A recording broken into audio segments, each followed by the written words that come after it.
inteligência e brutalidade, intelectualidade e intriga, religião e carnificina. O Império Bizantino era um farol de luz com um lado escuro. They called themselves Romanos, those who continued the traditions of the Roman Empire. Governados por líderes de poder absoluto e arquitetos que queriam sobrepujar Roma, os bizantinos construíram o mais longo aqueduto do mundo. Muralhas praticamente inexpugnáveis e uma colossal catedral que desafiava as leis da natureza. A church of unprecedented proportions grew up magically. Mas levar adiante o legado de Roma tinha um preço. He blinded 14,000 men, leaving every 100th man with one eye. O Império Bizantino foi a civilização dominante da Idade das Trevas. Mas após um milênio de domínio, os próprios feitos de engenharia prejudicariam o Império. A velha luz se extinguiu com o vento das guerras modernas.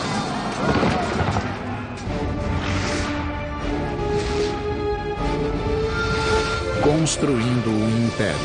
Bizâncio. Hi, I'm Peter Weller. Byzantium was an ancient Greek city-state founded around 600 BC, named after its king Byzantus. They settled here because of this thin strip of water that connected Asia to Europe and the Black Sea to eventually the Mediterranean. This strip of water is called the Strait of Bosphorus, meaning bull track from ancient mythology. Byzantine today means scheming or old or devious. But during its 1100 years, the Byzantine Empire would not only be the savior to the Western world's profound heritage of law and literature, but it would put Christianity on the fast track and along the way give us the artisans and builders and craftsmen who would eventually light up the Renaissance right into the 21st century. And all of this would happen under the auspices of a single emperor named Constantine, who of all of the fakers and charlatans that history has coughed up to steal the moniker the Great, Constantine really deserved it.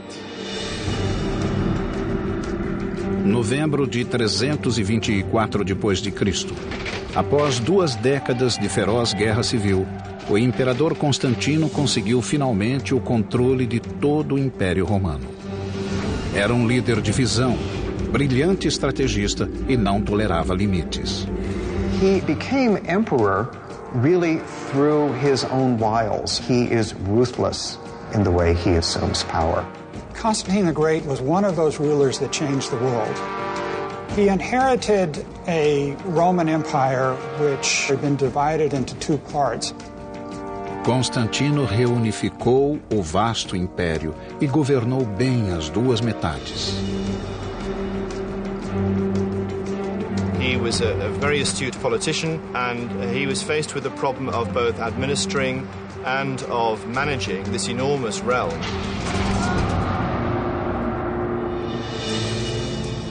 Seis semanas após subir ao trono, Constantino viajou para a ponta do Império, um local remoto da Turquia de hoje. Constantine took a spear and traced the outline of the city in the dirt. His entourage was somewhat amazed at the extent to which he intended to build the city. He is said to have commented, "I will go as far as until he who leads me stops." Ele traçara os limites da nova capital do Império, a Nova Roma, um nome que não pegou. Desse esboço nasceu uma cidade esplendorosa no centro de um grande e novo império. A capital ficaria conhecida como Constantinopla, cidade de Constantino. Constantine effectively shifts the center of the Roman Empire and founds a new center. He was moving away from Rome with its old rivalries, political infighting, vested interests and so forth, to create something quite new which he could mold. Constantino decidiu que a nova cidade seria construída com as técnicas aperfeiçoadas do Império Romano. There was a grand campaign of construction, of building forums, marketplaces, to build the kind of buildings that ancient Rome had. O governo de Constantino seria marcado por uma distinção. Diferentemente dos antecessores, ele se aliaria a outro grande líder. Seu nome era Jesus Cristo.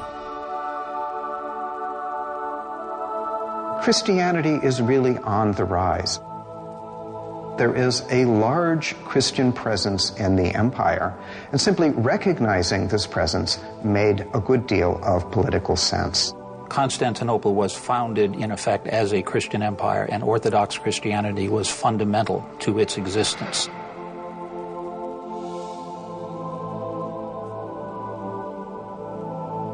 Now we have to remember that even though Constantine was venerated by Christianity, he's still an emperor. In other words, a dictator who's not only killed his son, his stepson, but also his second wife, all on the same trip to Italy. So if the boy wants a city, he's going to get a city and not take no for an answer. Problem is, how do you attract people to a dusty town in the hinterlands called Byzantium? Well, first of all, you might want to rename it after yourself. And second of all, in the style of all Roman emperors, rebuild it. If Constantine could rise out of the grave today and see the success story of Istanbul, population 12 million, 2 million tourists a year, he'd probably faint. Because in 337 AD, when he dies, not only is the city half done, but he's got a big problem. Bulging population, one little provincial aqueduct in a city surrounded by sea. So there's water everywhere, but not a drop to drink. Em meados do século IV, a cidade agonizava de sede. Os sucessores de Constantino tinham de desenvolver um sistema muito maior que o de Roma para manter viva a cidade. O que eles construiriam seria uma das maiores façanhas de engenharia do mundo antigo. There were no local water resources within the city walls of Constantinople, and hence water had to be brought from a much greater distance than anywhere else in the classical world and in the Mediterranean. A tarefa coube a ambicioso imperador chamado Valente, que reinou de 364 a 378 depois de Cristo. Foi ele que projetou e executou o mais longo sistema de aquedutos do mundo. Quando completado, o sistema conduziria água por estonteantes 700 quilômetros, igual a todos os aquedutos de Roma somados. A linha principal começaria a 250 quilômetros a oeste, nas terras da Trácia.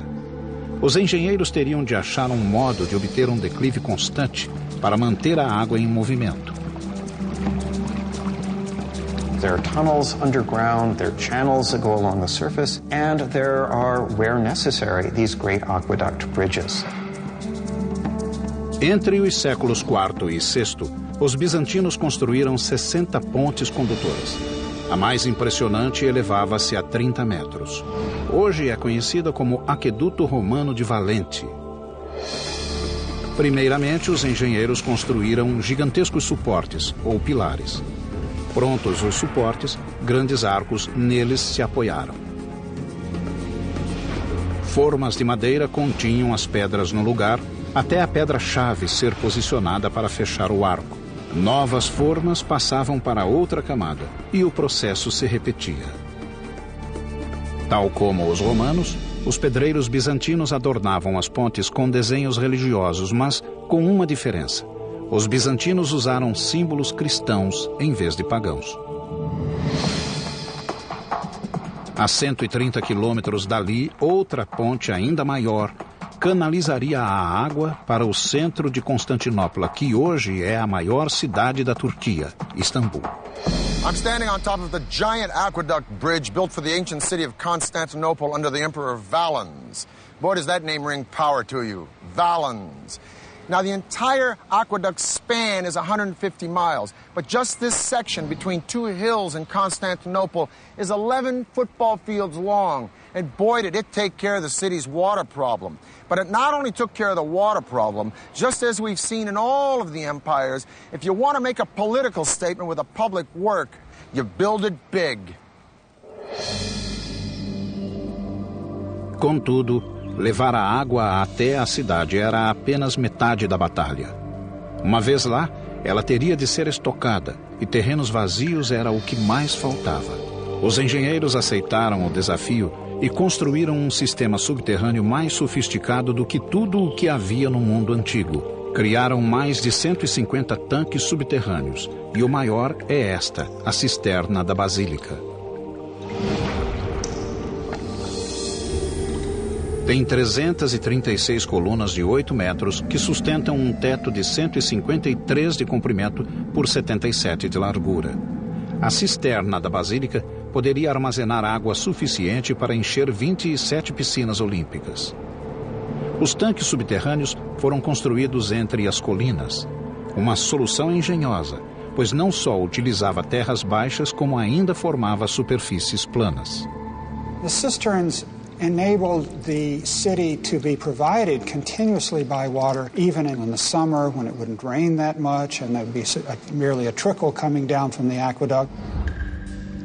Com esse vasto sistema subterrâneo, a população de Constantinopla aumentou e chegou a muito mais do que a média do mundo antigo. By the end of the 5th century, the population of Constantinople was approaching the 500,000 mark. No other city in Western Europe came even close. It was a city that was legendary, even for people who had never set foot in it. Mas longe dali, das estepes da Mongólia, viria uma onda que afogaria a Europa. Essa onda era comandada por um homem chamado Átila, cujo exército logo chegaria às portas de Constantinopla. Só um milagre da engenharia militar, sob a forma do maior sistema defensivo da antiguidade, salvaria a cidade.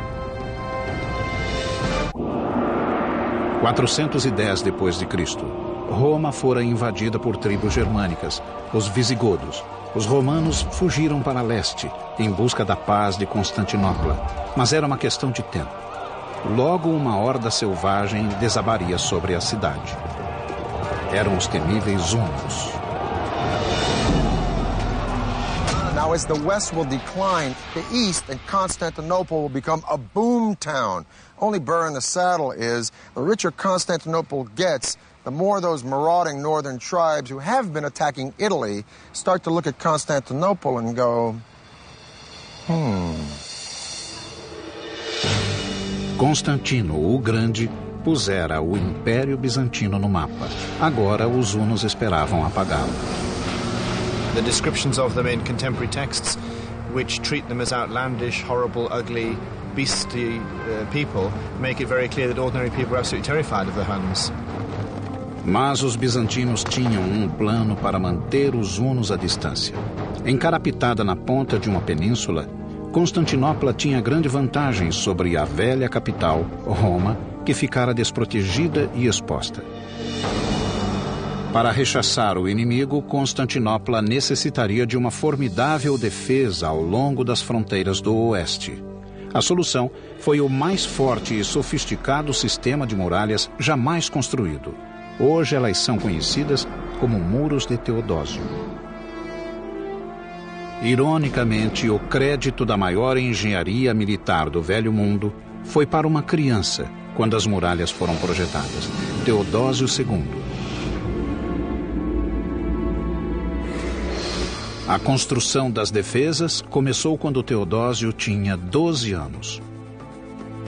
Era o prefeito Antêmio que merecia o crédito da concepção das muralhas. Os romanos construíram muralhas por muitos séculos, mas os bizantinos depararam com um desafio maior. Constantinopla fora erguida sobre uma falha, e os terremotos eram uma constante ameaça. Mas como construir algo que aguentasse terremotos? Resposta: argamassa de calcário. In the West, Romans used concrete, which created a mortar of stone-like hardness that is rigid once it sets. Lime mortar has a little bit of give to it, so that it will allow the buildings to settle without significant breakage. O engenhoso projeto utilizava a argamassa de calcário alternada com faixas de tijolo e pedra. Primeiro, ergueram paredes paralelas, enchidas com pedrisco e argamassa. Para unir as camadas de pedra e pedrisco, faixas de 5 grossas fileiras de tijolos foram assentadas por toda a largura das muralhas. The hidden advantage of that also is that it provides a certain flexibility against minor earth tremors, because the addition of the brick breaks up the solid face of the wall and allows the wall to absorb shock without shattering. Com essa técnica, os bizantinos ergueram uma barreira maciça de mais de 10 metros de altura e nada menos que 5 metros de largura. Tinha 96 torres, que alcançavam mais de 20 metros. Mas aquilo seria suficiente para barrar os hunos? General William Tecumseh Sherman said about the Comanche Indians, the best equestrians of latter years, that they'd been on a horse for so long it looked like they didn't know how to walk. Well, the Huns were the granddaddies of the Comanche. They lived, breathed, and died by the horse. They developed the stirrup, which allowed them to stand up in the saddle and sling arrows and swords with a deadly accuracy. They rode from China to India to Europe, plundering and terrorizing, feasting on raw meat, which they tenderized between their thighs as they rode, dressed in the skins of field mice, which they wore until those skins rotted off. Let me put it this way. Attila and the Huns gave a new meaning to the word fierce. He was very good at what he did. He was very good at raping and pillaging and breaking down the defenses of the Roman Empire. Nos primeiros 7 anos de reinado, Átila conquistou boa parte da Europa. Mas, apesar das tentativas, ainda não conseguira capturar Constantinopla. A Mãe Natureza veio ajudá-lo. Em 447 d.C., uma série de terremotos catastróficos abalou a cidade, e muito mais fortes do que os engenheiros haviam previsto. Era a oportunidade que Átila tanto esperara. 57 torres tinham sido arrasadas, deixando a cidade desprotegida. O exército de Átila aproximou-se mais uma vez, ameaçando Constantinopla. Das ruínas, Teodósio ergueu-se e convocou o povo da cidade não só para ajudar a reconstruir as muralhas, como para torná-las mais formidáveis que antes. Mas com os hunos se aproximando, eles tinham algumas semanas para reerguer as muralhas que haviam levado anos construindo. Os bizantinos, porém, deram duro. E as novas muralhas agora contavam com uma linha tripla de defesa. There must have been an enormous amount of planning, a lot of engineering skill. For its period, it was the most complex and expensive defensive system in the world outside of China. Primeira barreira, fosso gigantesco, além dele um enorme terraço. E a seguir, uma nova muralha de 3 metros de altura e 2 de espessura. A última e mais impressionante linha de defesa era a enorme muralha interna, totalmente reconstruída e guardada pelas 96 torres. Each tower is its own individual little castle. So to conquer the walls of the city, it would mean penetrating the moat, the outer walls, the inner wall, 3 lines of defense, and then conquering all of these individual castles one by one. It's an extremely clever system. All the angles, all the possibilities for the technology of the time are covered. A obra foi completada em cima da hora. O exército de Átila surgiu no alto da colina e viu a intransponível defesa de Constantinopla. Átila jamais invadiu a capital bizantina. The city was secure because of its walls. There are any number of times in the history of the Byzantine Empire where attackers get as far as the walls of the city, but they can go no further. Por milênio, o Império Bizantino seria salvo pelas muralhas dos hunos e árabes, dos russos e turcos. The survival of Constantinople for as long as it did survive was very much due to the fact that it was a walled city which was almost impregnable. Tendo terminado a barreira, os engenheiros procuraram proteger a cidade de ameaças vindas do mar. A solução foi inventiva e muito eficaz. Uma corrente gigantesca, a maior já feita no mundo.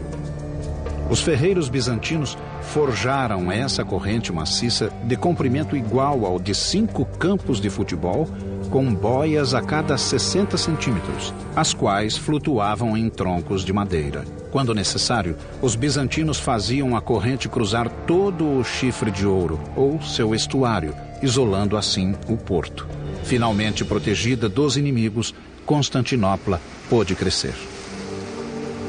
The walls of Constantinople were so thick and so large and so successful because they had to be. Constantinople was extremely rich. And it's like a bank with a very significant vault. It was the richest city in the world. Quase todas as rotas de comércio faziam ponto na cidade. Riquezas de países longínquos como o Egito, China e Rússia passavam pela capital bizantina, no caminho para o Ocidente. Mas com tanto dinheiro e largueza, os inimigos começaram a devastar a periferia em busca de migalhas. The capital may have been bulging with success, but the empire was steadily shrinking as the frontiers fell one after another to marauding tribes. By the death of Theodosius II in 450 AD, the Mediterranean Sea, which had once been like Rome's private lake, now looked like a huge ocean against which the empire was nothing more than a beach resort. Reviving Constantine's Rome would be the single obsession of a very controversial emperor who would marry a very dynamic woman who possessed very special skills. Por todo o século V, o Império Romano Ocidental foi se desintegrando sob o jugo de tribos bárbaras. Em 476, o último imperador romano abdicou do trono. Para muitos, o Império Romano havia terminado. But did it really fall? Because at the same time, here in Constantinople, the Eastern Empire is thriving. It's prospering. And in 527 AD, an emperor named Justinian comes to the throne, who's not only completely committed to recodifying all of Roman law, he's bent on reconquering Constantine's empire. Justiniano I reinou no período de ouro do Império Bizantino. Ironicamente, o homem que resgatou a glória da velha Roma era um forasteiro. Well, the Emperor Justinian was born a peasant in what is now northern Yugoslavia, and he came with his uncle Justin to Constantinople to seek their fortunes. Seu reinado de 40 anos foi marcado pelo brilhantismo intelectual, por um trabalho ético sem paralelo e pela crueldade sem freio. 2 anos antes de assumir o poder, Justiniano casou-se com uma linda e autoritária mulher chamada Teodora. Só havia um problema. Teodora tinha sido dançarina de cabaré. Para limpar esse pouco recomendável passado, Justiniano promoveu-a.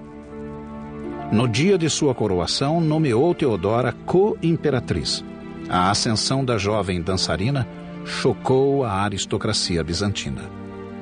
She was supposedly a prostitute hanging out around the hippodrome, involved in things like bear dancing. Not exactly sure what happens in bear dancing, but it definitely was not such a great thing. And she had a very active sex life. Juntos, Justiniano e Teodora governaram o império como iguais. She must have been highly intelligent, and she must have been very wily, very successful at court politics. Justiniano logo percebeu que seu legado seria restaurar a glória passada da velha Roma. E começou resgatando territórios que haviam sido perdidos ao longo dos séculos. Quando voltou a Constantinopla, Justiniano entregou-se à febre de construções. Bad news is, to pay for this building, he went on a ballistic campaign of taxation, which was just as popular then as it probably would have been now.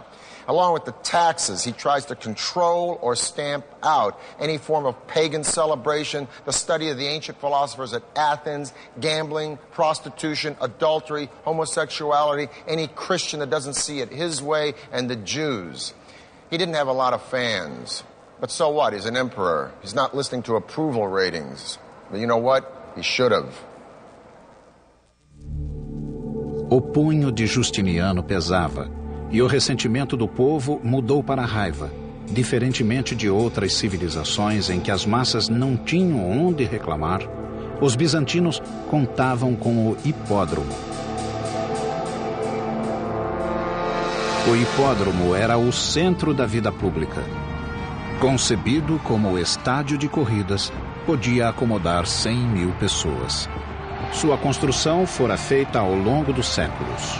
Era uma obra gigantesca, com todas as técnicas conhecidas de construção. Com o formato de um grande U, nos moldes do famoso Circo Máximo romano, o hipódromo de Constantinopla tinha quase 600 metros de comprimento e era mais largo que um campo de futebol. Contudo, a área escolhida pelo arquiteto era em aclive. And there they built vaulted substructures. As was common in ancient Rome, vaulted substructures to create a level platform. Construtores e pedreiros foram chamados do Mediterrâneo. A primeira tarefa foi construir a subestrutura de arcos de 4 andares. Os arcos serviam de galeria para lojas e cafés. Acima da subestrutura, 2 carreiras de colunas e mais de 30 fileiras de assentos de pedra cercavam a pista coberta de areia. Como todos os antecessores, Justiniano sentava-se em um camarote imperial chamado catisma, dando aos bizantinos a ocasião de ver seu imperador.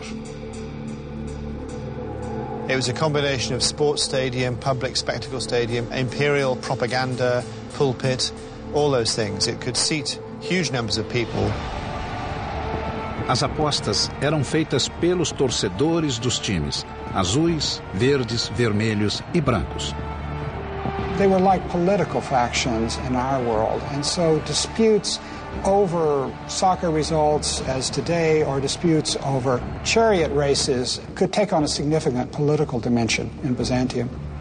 O hipódromo era uma das glórias arquitetônicas de Constantinopla, mas em 532 d.C., ele se tornaria palco de um dos mais brutais atos de um imperador contra o povo. Em um dia de janeiro, Justiniano, que se tornara impopular graças a duras leis e impostos, apareceu perante uma multidão hostil no hipódromo. All of a sudden they came together, and they came together against the emperor. The ceremonial political center of the empire was right there, and you had tens of thousands of people opposed to the emperor right at the core of the empire. The Blues and the Greens weren't like the Jets and the Sharks. They were factions that ran all the way from street thugs right up the political animal to the aristocracy.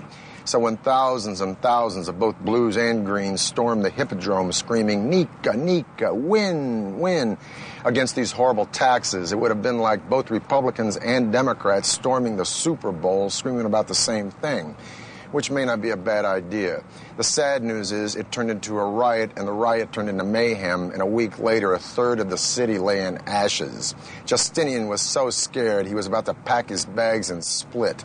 But thank goodness for a strong woman. He was all prepared to get on a ship and clear off to the Asian side of the Bosporus, but the Empress Theodora, who started life as an actress stroke prostitute, said, "I've got this far, I'm not giving up now, stay and fight." So he did. As palavras de Teodora convenceram Justiniano, cujo revide seria assustador e terrível. Mandou que os generais reunissem um exército e marchou para o hipódromo.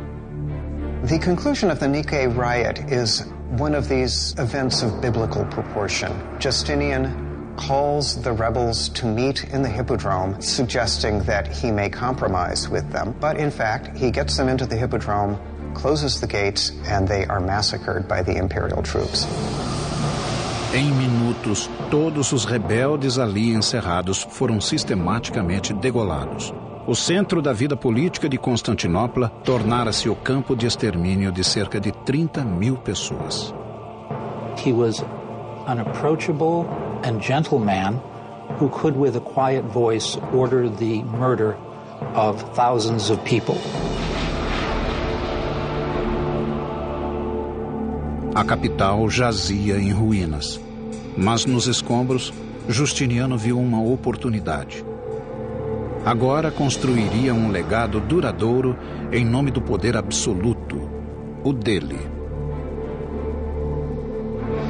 Nas cinzas de Constantinopla, ele ergueria uma igreja que assombraria o mundo, centro inconteste da nova religião e penhor indelével da engenharia bizantina.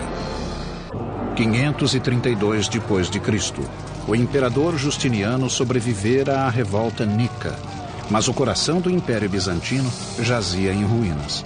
Justiniano, porém, quis revitalizar seu poder e reconstruir a capital em nome de Deus e no seu.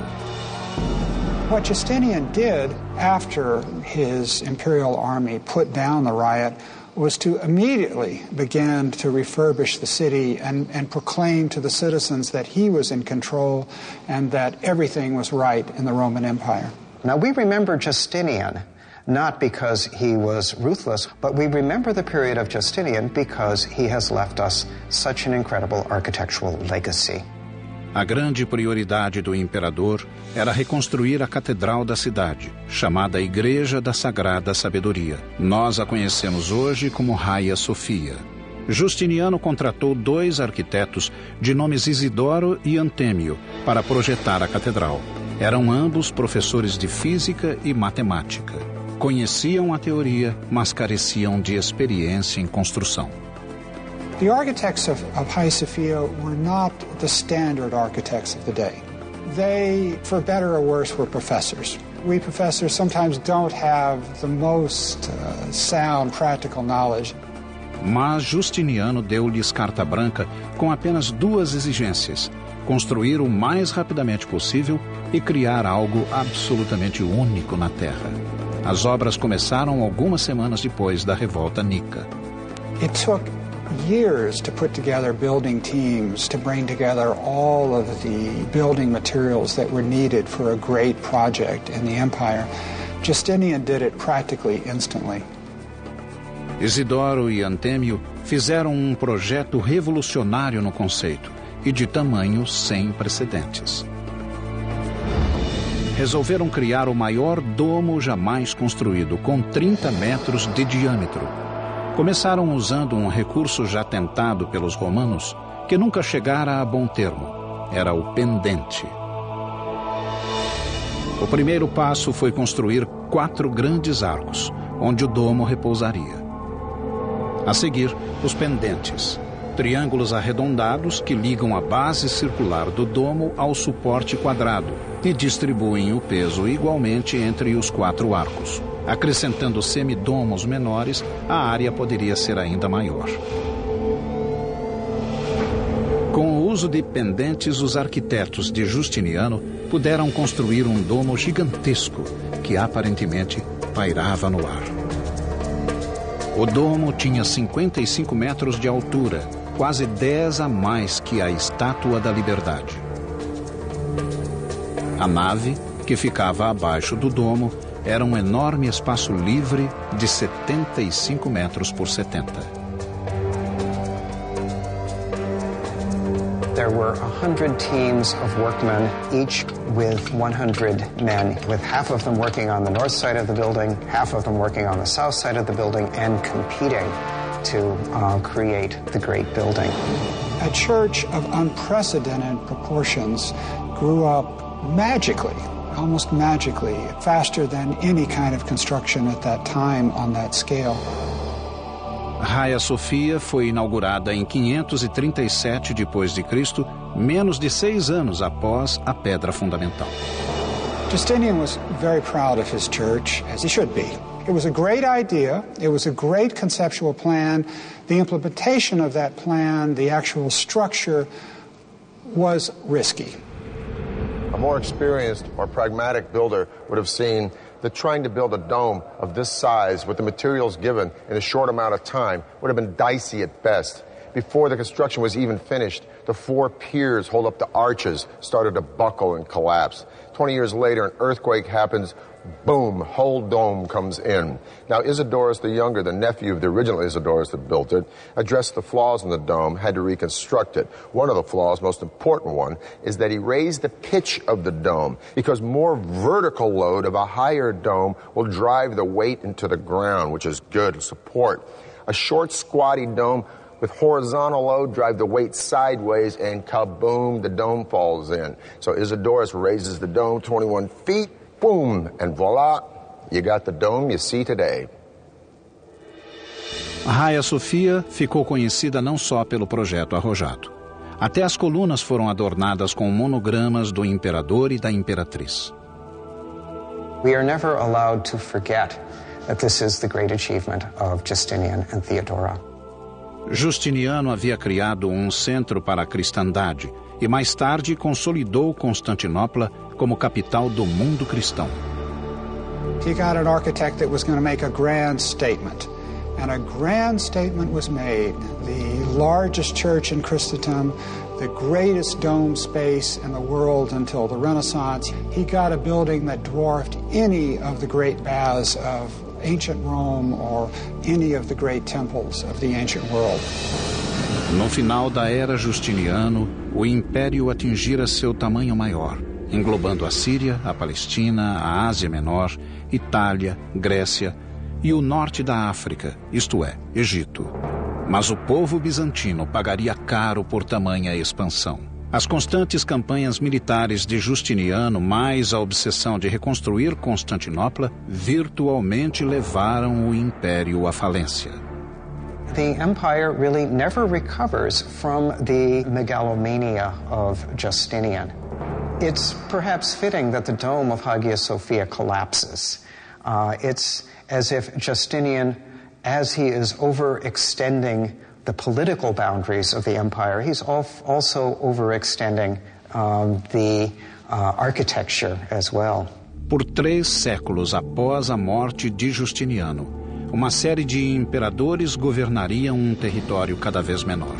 Apesar disso, Constantinopla manteve-se ilesa, e no século X os bizantinos mais uma vez se ergueriam no fulgor da glória militar. Combateriam com armas novas, sob a chefia do guerreiro mais estrategicamente militar entre todos os que usaram a coroa. The year is 1000 AD, the end of the first millennium of the Common Era. The force of Europe now lies in the north, with France and Germany and the Holy Roman Empire. While here in Constantinople in the east, the Byzantines have survived wars with Visigoths, Persians, Avars, and Arabs, and weathered a very disheartening period in the 700s called iconoclasm, where they have smashed most of their art. But the Byzantines are on the rebound now, and by 1014 they are poised to reconquer the entire Balkan Peninsula from the Danube River all the way to Greece. Quem comandou os bizantinos em sua volta foi Basílio II. Homem do povo, Basílio foi o mais brilhante militar do lendário império. He was an emperor that did not sit back and enjoy the luxuries of the palace. He went out campaigning every season, leading the Byzantine armies against the foes. He was seen to be a soldier's emperor. But there's no doubt he ranks as a highly competent, very able, very intelligent, very versatile military leader, as well as a good ruler. O maior inimigo de Basílio era o rei Samuel, que reinava na Bulgária, um país eslavo que buscava o controle da Península Balcânica. Em 986, ainda jovem, Basílio sofrera a devastadora derrota de Samuel. The first time he marched north, he was only 18, I think. He might have been a bit younger. And he walked into an ambush, basically. Humilhado, Basílio jurou vingar-se da nação búlgara. Essa vingança levaria 1/4 de século para se realizar. Enquanto isso, sua derrota animara os rivais bizantinos. Depois de esmagar uma série de revoltas no Império, Basílio voltou a atenção para fora. Queria recuperar as terras perdidas. Resolvido a restaurar a glória bizantina, mandou que os engenheiros projetassem um novo modelo de arma de sítio, o trebuchet. O mecanismo era simples. Usando cordas, os operadores carregavam um braço de madeira com linga e pedra. A frente e os lados da estrutura de madeira eram cobertos com peles de animais, a fim de protegê-las de flechas incendiárias. You'd have your axle and your pivoting sling because of the disparity between the short end on one side of the axle and the long end on the other. You'd maximize the velocity in the swing, so you could throw substantial weights considerable distances. Mas Basílio não aceitava meias medidas.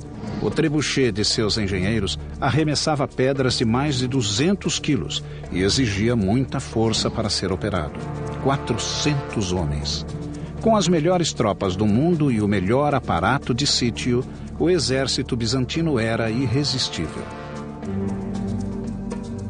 Após anos de batalhas, Basílio desenvolvera um sistema de férrea disciplina com seus homens. He has a reputation of being harsh but fair, and of course, if the soldiers believe in their leader, they'll fight better and more effectively. Ele proibiu que quebrassem a formação e ensinou-lhes a estar sempre prontos a qualquer momento. Seu exército deslocava-se rapidamente em qualquer terreno. Finalmente, em 1001, Basílio decidiu que era tempo de voltar à Bulgária e realizar sua esperada vingança. He then turns his attention back to Bulgaria and spends the next 15 years basically solidly campaigning year on year on year, gradually destroying the Bulgars' infrastructure, ravaging the countryside, destroying the economy. O rei Samuel logo conheceria o vendaval que viria de Basílio. Samuel had been the only man to beat Basil in battle, and for that distinction he would pay dearly. On July 29th in the year 1014, Basil launched a surprise attack, conquering the Bulgarian army, capturing 14,000 men. His revenge would be brutal. He blinded all of them, leaving every 100th man with one eye to lead the rest back to Bulgaria. When Samuel saw his ragged and mutilated army, he collapsed. And 2 days later, he died. It's one thing to execute all of these people. It's another thing to send them back to the country where their countrymen in some ways have to take care of all these people. So they become a kind of permanent liability to the society. Essa cruel vitória valeu ao imperador o controle dos Balcãs e o cognome Matador de Búlgaros.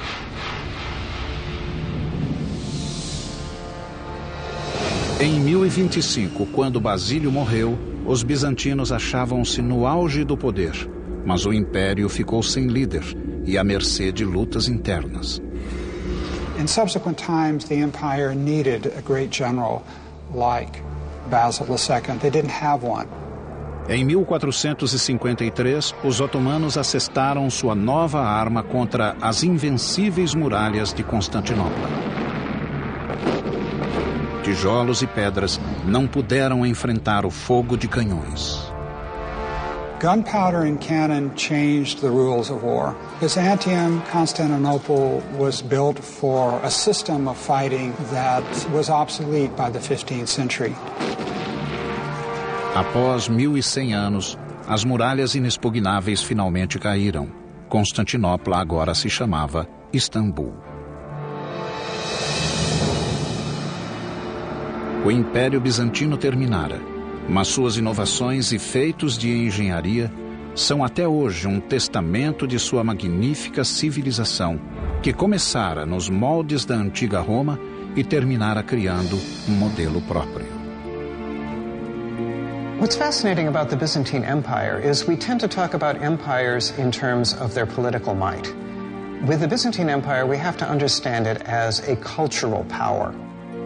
It was a highly sophisticated intellectual culture. The Greek monks, Greek priests were interested in ancient literature. They preserved ancient text. It is often said that the fall of Constantinople, with the books going to the West, is what aided in the birth of the Renaissance.